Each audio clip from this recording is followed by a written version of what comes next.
Good morning বন্ধুরা, সঙ্গীতার নতুন একটি ভিডিওতে তোমাদের অনেক অনেক স্বাগত জানাই। সকালে সাধারণত আমি দিতে আসি না, আজ থেকে দিকুর পরীক্ষা শুরু হয়ে গেছে, ফার্স্ট সামেটিভ। তো সুতরাং ওকে তো দিতে আসতেই হবে স্কুলে। ওর পরীক্ষা শুরু হলে সকাল থেকে আমি থেকেই যাই। তবে এইবার দুদিন ধরে আমি থাকতে পারছি না। কেন থাকতে পারছি না সেটা তোমাদেরকে পরে জানাচ্ছি। এদিকে বোর্ডের মধ্যে দিয়ে দিয়েছে কে কোন ক্লাসে বসবে। দিগুকে তো ভালো করে বলে দিয়েছি, দেখ বাবা তুই তোর মতো লিখবি, কেউ জিজ্ঞেস করলে সেদিকে তাকাবিই না, আগে লিখবি, খাতা জমা দিবি, তারপর কেউ জিজ্ঞেস করলে তখন গিয়ে কথা বলবি।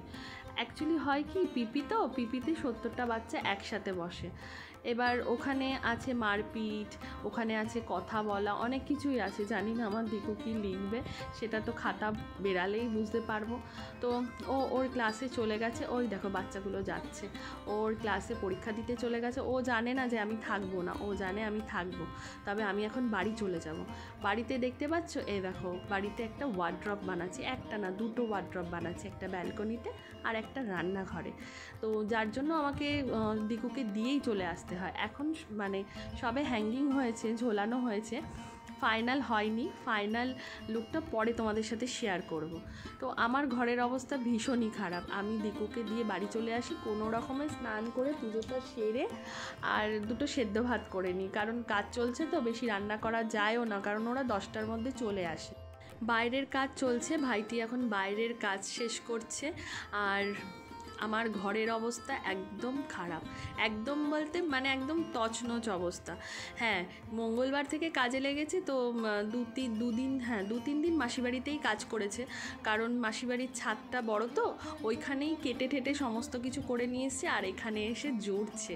তবে ওখানে খোলামেলা জায়গায় যত ভালো কাজ না করেছে, আমার ঘরের অবস্থা তত তার থেকে খুব খারাপ অবস্থা। আমি তো মানে গালে হাত দিয়ে ভাবছি কোথার থেকে শুরু করবো আর কোথায় গিয়ে শেষ করব। প্রচণ্ডই খারাপ অবস্থা আমার ঘরে, কি আর বলবো। আর এই ভাইটি চলে এসছে পরের দিকে, মানে এখন বিকেল 4টের সময় ভাইটি চলে এসছে। একাই আগের ভাইটি কাজ করছিল, আর এদিকে দেখো দিকু আঁকছে। ও যেই আঁকার স্কুলে ভর্তি হয়েছে না, এখানে না সেলফ ডিপেন্ডেন্ট হতে শেখায়, মানে নিজে নিজে আঁকো, নিজে নিজে এঁকে সেটাকেই ড্রয়িং করো। তো স্কুলটা বেশ ভালোই লাগলো আমার। দেখো দিকু কি সুন্দর আঁকছে, কী আঁকছি সেটা তোমাদের সাথে পরে শেয়ার করব।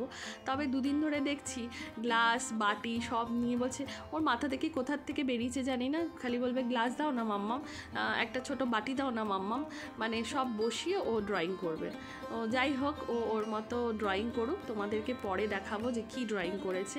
এদিকে আমি আমার মতো কাজে লাগি। তবে 7টার আগে মনে হয় না ঘরের কাজ শেষ হবে। প্রচণ্ড খারাপ অবস্থা ঘরের, কি করব কি না করব কিছুই বুঝে উঠতে পারছি না। দিব্যেন্দু বললো চা করে খাওয়া, আমি বললাম কিচ্ছু হবে না। তো চলো দেখা হচ্ছে নেক্সট ভিডিওতে, টাটা।